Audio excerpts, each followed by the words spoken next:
So you know how we were flying the drone by the beet piler? Well, we're having a little flooding issues now all of a sudden. This is somebody's field here. Lots of flooding across the countryside, not great.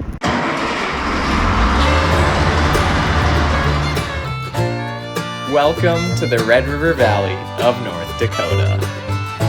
A land flowing with milk and honey. You're watching Beet Farmin Mitch.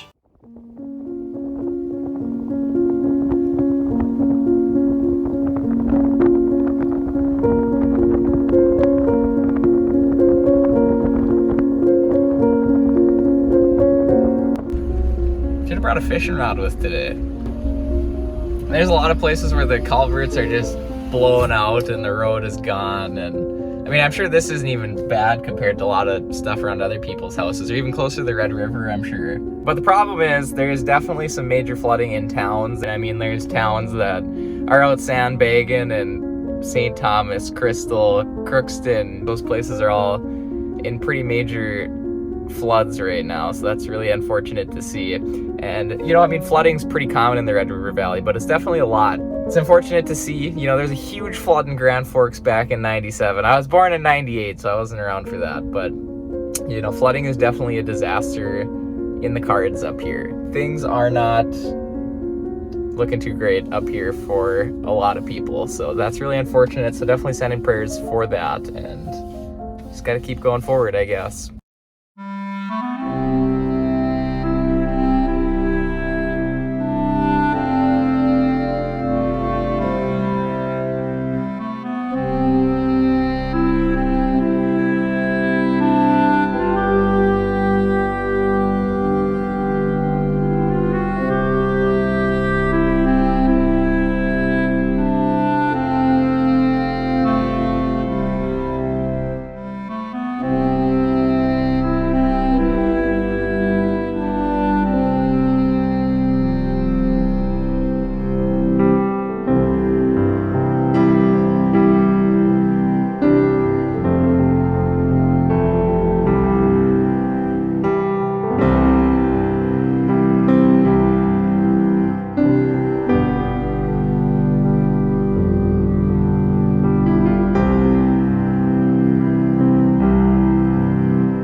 So it's April 25th today, and it doesn't help that there's literally like a ground blizzard today either. So kind of crazy. A lot of the years we're already in the field planting by now. I mean, last year we had crops up by now, starting to come up. So kind of crazy, I guess. So April 25th, we got a blizzard, we got a flood.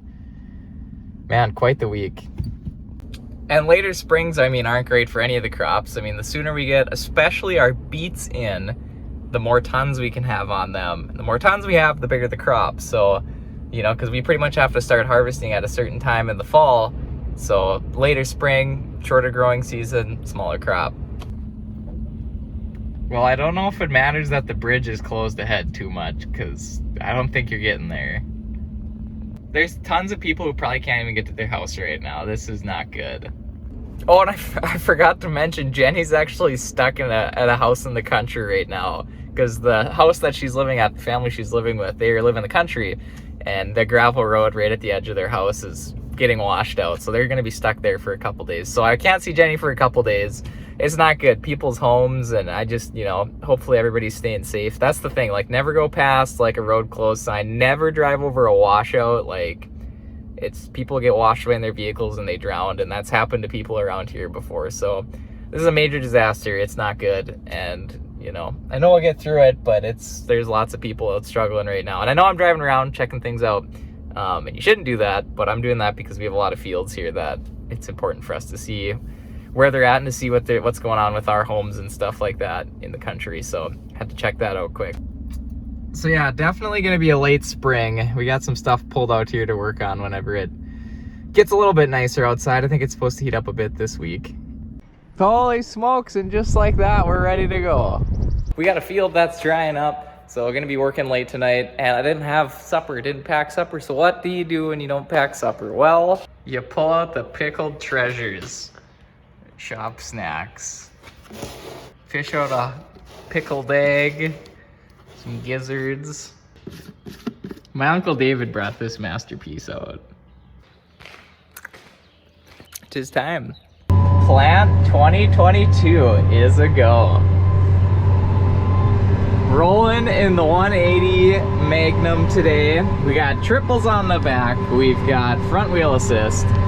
We have 70-foot multi-weeder rolling over there. We have my brother in the other multi-weeder. Where is it? Oh, over there. 40-footer over there. And I got a 36-footer here. Good old Melrose powered. So yeah, we actually went from none of the fields being even close to boom, ready just like that. We had a couple days of hot weather and some wind, and that really sucked the moisture right out of the ground. In a good way, in a good way. We like moisture, but it's gotta be dry enough to plant. We are now starting some tillage, and we've just started seeding some wheat. Hopefully we get to start with corn soon and beets soon, hoping, I mean, ideally now. The only problem is we got some potential rain to the south here, some lightning ripping around over there. We're at least trying to get this field worked so that we can start planting here soon. We're thinking there's a small chance of rain here tonight. It's looking more likely with every passing hour, but there's definitely a big chance of rain tomorrow. So not ideal. We'd like to keep going, but nothing you can do about it. Just gotta keep making plans and going forward with them, and if you gotta adjust, you gotta adjust. This is my very first time back in the field since last year, so it feels really good to be, you know, busting up this crust and having that nice seed bed behind here. It's just so satisfying, especially because there's good moisture here this year. It's nice to see. Would you look at that? No hands. You can see the fertilizer spreader.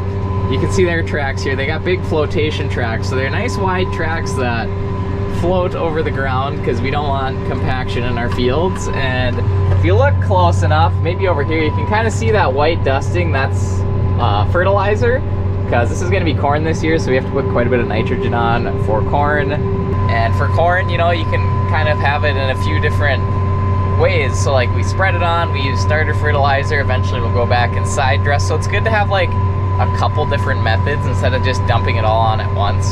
So it's good to have it in short bursts. It's kind of like eating, you know, supper. You go to a Chinese buffet, you slug yourself full.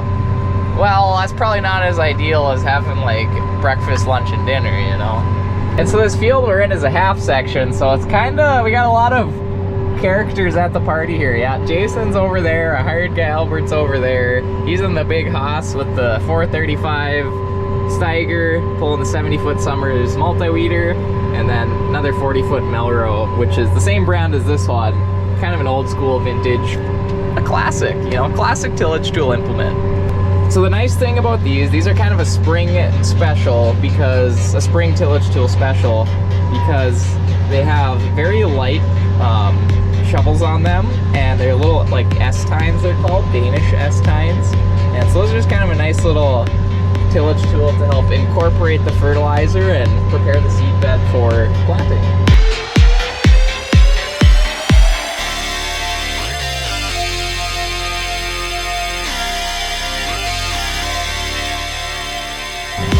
Oh boy, we got hail now.